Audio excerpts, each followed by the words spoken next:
asking me for leniency, but any leniency that you, I don't even know if deserve is the right. So I have, Judge. Yes, Your Honor, we have.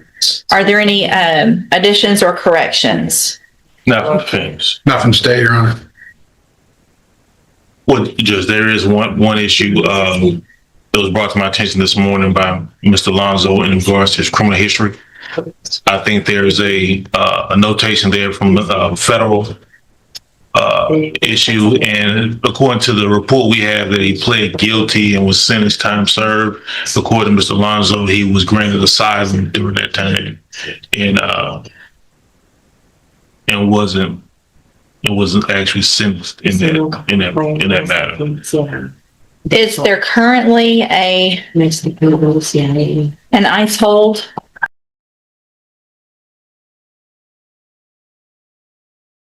Can you check, please?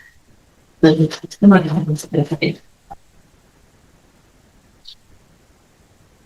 there, but Mr. Lazo is not here legally, correct? No. Okay.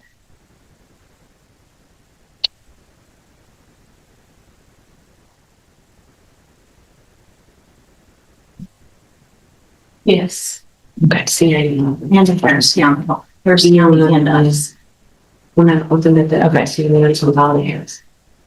All right, Mr. Lewis, you may proceed with argument. Well, Judge, Mr. Alonzo, he's been pretty straightforward from the beginning of his case of his involvement. He's taken full responsibility, trying to be as cooperative as possible in this matter so the proper parties and everyone can be made whole, especially dealing with the victim and what they lost out on, even to the point where he didn't know the victim would be here, but he did prepare a letter of apology that at some point he would hope to be able to read or let them know of.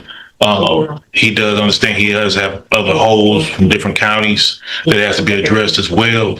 So at this time, he's really just asking the court for as much leniency or mercy as possible as far as going forward to resolve this matter. Thank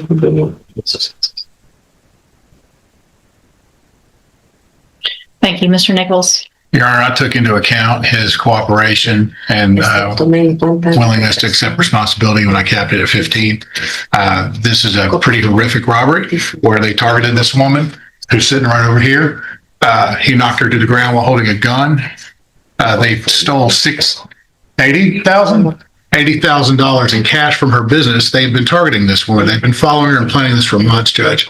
And I know another individual was involved. That case is pending. Mr. Lazo did essentially debrief as to how they got there and what they were doing. And that was taken into consideration when the cap offer was made. But the facts of this case, Judge, I think 15 is more than appropriate. She was terrorized. She was brutalized. She was injured. And had to go through this. She lost items that can't be replaced. Some belonging to her late husband they stole from her. They stole her passport along with this huge amount of cash that was from her business.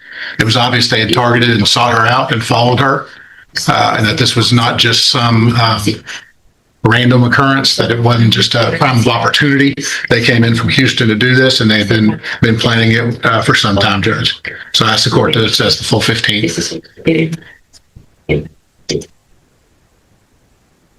Anything else? That's unfinished, Judge.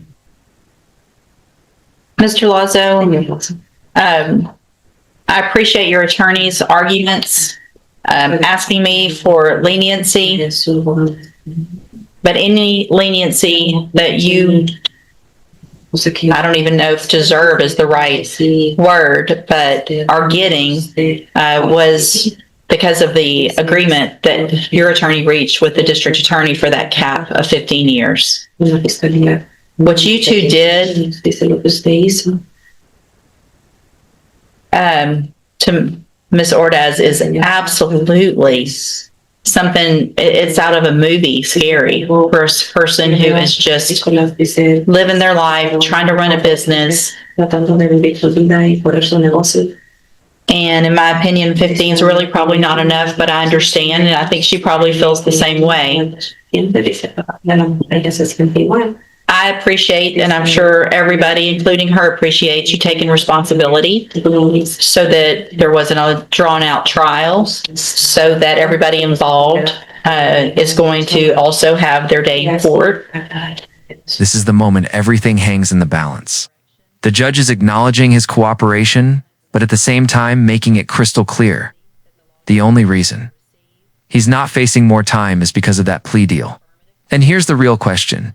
Should taking responsibility reduce a sentence in a case this violent? And so based on all of that, at this time, I'm going to find that you previously entered your plea of guilty freely and voluntarily, find sufficient evidence to find you guilty, and at this time, find you guilty of aggravated robbery, sentence you to a term of 15 years in the instance. 115 years. For a planned, targeted robbery involving a weapon, that's the power of a plea agreement in action. But don't miss this. The judge literally said it might not be enough. So what do you think justice served? Or should the sentence have been even harsher? In the institutional division of the Texas Department of Corrections, you do receive credit on that sentence for any time that you've been in custody that the law gives you the right to receive.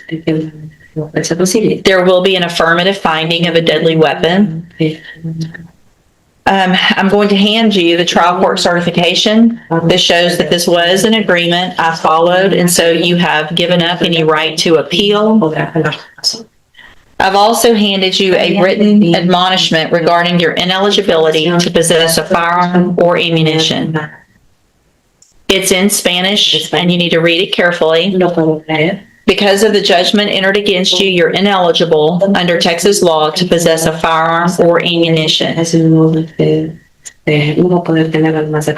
Possession of a firearm or ammunition could lead to charges against you. If you have questions about the laws that make you ineligible to possess a firearm or ammunition, or about how long that lasts, you can talk with Mr. Lewis. And if you guys will have a seat at council table, we will go off the record for a victim impact statement. What's our name? Let me ask her. And Mr. Nichols, is she going to do that in English or Spanish? She has family member to help to translate, Your Honor. It's going to be in Spanish. Okay,